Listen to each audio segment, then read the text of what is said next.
Hello दोस्तों, क्या हाल चाल है आप सभी का। आई होप कि आप सभी बहुत ही बढ़िया होंगे।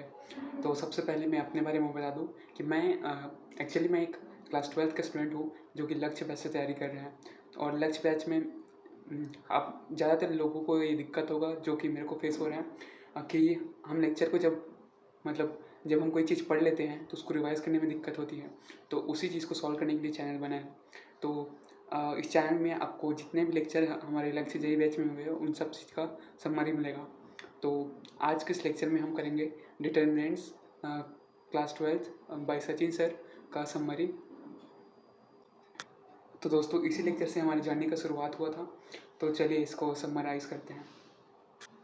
तो सबसे पहले इस लेक्चर में सर ने हमको कुछ जनरल क्वेरीज बताई थी कि हमें कैसे पढ़ना है, और हमें क्लास 11th अगर बैकलॉग है तो फिर भी हम उसे कैसे मैनेज करना है, ये सारी चीज़ें बताई थी जो कि यहाँ पे लिखी हुई है, आप एक बार देख लेना। और हमारी ड्यूटी बताई थी कि हमें डेली नोट्स कंप्लीट करना है, DPP प्लस DB करना है और मॉड्यूल करना है और 2 कॉपी बनानी है। और हमें लगे रहना है पढ़ाई में, तब जाके हम आसानी से 80% लोगों से ऊपर निकल जाएंगे। तो अब हम स्टार्ट करते हैं डिटर्मिनेंट्स। तो हमारा ये चैप्टर स्टार्ट होता है और इंट्रोडक्शन टू डिटर्मिनेंट्स। आखिर डिटर्मिनेंट्स होता क्या है? तो देखो, डिटर्मिनेंट्स एक वे ऑफ एक्सप्रेशन है। किसका एक्सप्रेशन? एक मैट्रिसेस का वैल्यू। मैट्रिसेस हम अगले चैप्टर में देखेंगे, लेकिन आप डिटर्मिनेंट्स को भी यही समझ के चलो कि एक वे ऑफ एक्सप्रेशन है जिससे हम एक मैट्रिक्स की वैल्यू निकालते हैं। एक मैट्रिक्स किसे बोलते हैं? एक बॉक्स में रो बाई कॉलम में डाटा फिल हो, उसे हम मैट्रिक्स कहते हैं। उसे हम अगले चैप्टर में देखेंगे।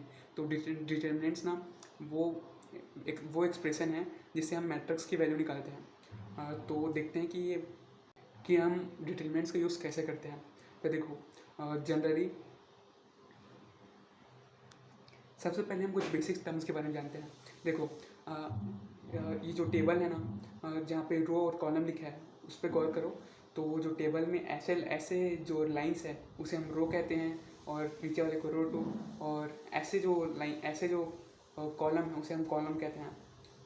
और डिटर्मिनेंट्स में क्या होता है, आपका नंबर ऑफ रोज और नंबर ऑफ कॉलम बराबर होते हैं। देखो यहाँ पे कितने बाई कितने का रो है, 2/2 का है। मतलब आपका जो स्टार्टिंग वाले नंबर है वो रो कहलाएगा 2, और अगला वाला कॉलम कहलाएगा। इसको डोनेट करने का तरीका है कि पहला नंबर आपका रो होगा, दूसरा नंबर आपका कॉलम होगा।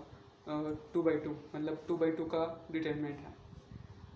और AIJ इसको हम इस फॉर्म में लिखते हैं, जिसमें I आपका हो जाएगा रो का नंबर, J हो जाएगा आपका कॉलम का नंबर। अब हम देखते हैं कि इसकी वैल्यू निकालते कैसे हैं। देखो, आपको साइड में देखो, ऐसे बॉक्स में लिखा गया है ABCD। तो इसको हम आखिर निकालते कैसे हैं? तो देखो, हमें ना क्रॉस मल्टीप्लाई करना है, A को D के साथ, C को B के साथ, और दोनों के बीच में माइनस पुट कर देना है। इससे हम 2/2 का मैट्रिक्स का वैल्यू निकाल लेंगे। नीचे में उसका एग्जांपल दिया गया है 2 3 4 1। तो हम इसे ऐसे क्रॉस मल्टीप्लाई करेंगे 2 को 1 के साथ, और बीच में माइनस का साइन, प्लस 3 × 4। इससे डिटर्मिनेंट का वैल्यू आ जाता है।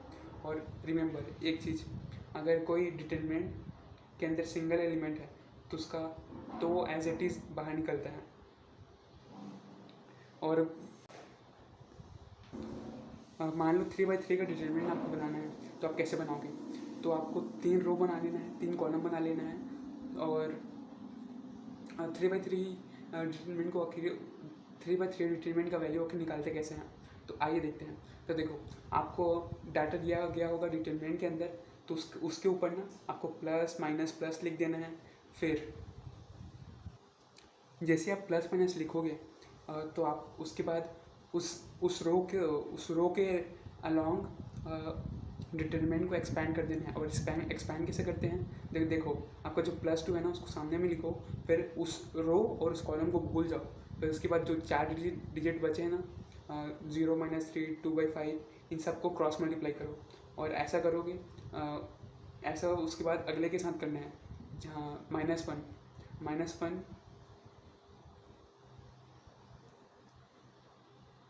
ऊपर में जो प्लस माइनस प्लस लिखा हुआ है ना, उसको सबसे शुरू नंबर को पुट करने से पहले साइन पुट कर देना, फिर नंबर पुट करना साइन के साथ। जैसे कि -1 के ऊपर माइनस का साइन है तो उसको माइनस को शुरू लिखना, फिर -1 साइन के साथ पुट कर देना, फिर -1 का जो है ना उसका रो और कॉलम छोड़ देना, फिर जो नंबर बचे हैं उसको लिख देना, फिर उसका 2/2 का वैल्यू लिख देना। फिर सबको ऐसे ही तीसरे के साथ करना है, और जब ऐसा तीनों के साथ करोगे फिर जो कैलकुलेट करके लास्ट में आएगा वो इसका आंसर आएगा। अब हम 4/4 की बात करते हैं। तो ये विलुप्त तो हो गया है, नहीं आएगा, लेकिन फिर भी हम देख लेते हैं। तो इसको भी हम ठीक ऐसे करेंगे जैसे कि हमने 3/3 का किया था। देखो ऊपर में सबसे शुरू हम प्लस माइनस प्लस लिखेंगे, फिर हम उसको ऐसे एक्सपैंड करेंगे जैसे कि पहले वाले एग्जांपल में दिया गया है। 2 के ऊपर में कौन सा साइन है, प्लस, उसको सामने में लिखें, फिर उसके रो और कॉलम को हमने एलिमिनेट किया, मतलब कंसिडर नहीं किया, हम तीसरे वाले पे ध्यान देंगे। फिर उसके बाद अगले नंबर -1 है, उसको -1 के ऊपर जो साइन है उसको लिख देंगे, फिर उसके रो और कॉलम को भूल जाएंगे। उस ठीक इसी तरह अगले को भी करते रहना है। फिर उसके बाद आपका जो 3/3 है ना उसको अलग से करनी है। तो अब कुछ इंपॉर्टेंट बातें हैं उसको देख लेते हैं। नंबर ऑफ रोज, डिटरमिनेंट में क्या होता है, नंबर ऑफ रोज और नंबर ऑफ कॉलम बराबर होते हैं, और डिटरमिनेंट का ऑर्डर हमेशा n की फॉर्म में रिप्रेजेंट करते हैं, n/n। एग्जाम्पल में n की जगह आप कुछ भी रख सकते हो, 2/2 पॉजिटिव नंबर ना। हमने 2/2 का भी देख लिया, 3/3 का भी देख लिया। और determinant of order 1 is the number itself. अगर किसी भी डिटरमिनेंट का ऑर्डर खाली 1 है तो उसका जो नंबर है ना वो एज इट इज़ बाहर निकलेगा, उसका कोई वैल्यू नहीं आएगा। Number of elements in determinant of order n, एक number of elements of determinant of order n। एक डिटरमिनेंट के अंदर कितने एलिमेंट्स हैं, एलिमेंट्स का नंबर अगर आपको निकालना हो ना तो आपको n² कर देना है। अगला क्वेश्चन देखते हैं, ये काफ़ी मेरे को अच्छा लगा। देखो इस क्वेश्चन को सर ने प्लस माइनस प्लस नॉर्मली जैसे हम एक्सपेंड करते हैं ठीक वैसे एक्सपेंड कर देना है, और जब आप लास्ट में इसका वैल्यू निकालोगे ना तो आपको मिलेगा कि ये जो क्वेश्चन है ना साइन प्लस कॉस स्क्वायर पे डिपेंड ही नहीं करता, मतलब थीटा पे डिपेंड ही नहीं करता, तो और वही उसका आंसर होगा।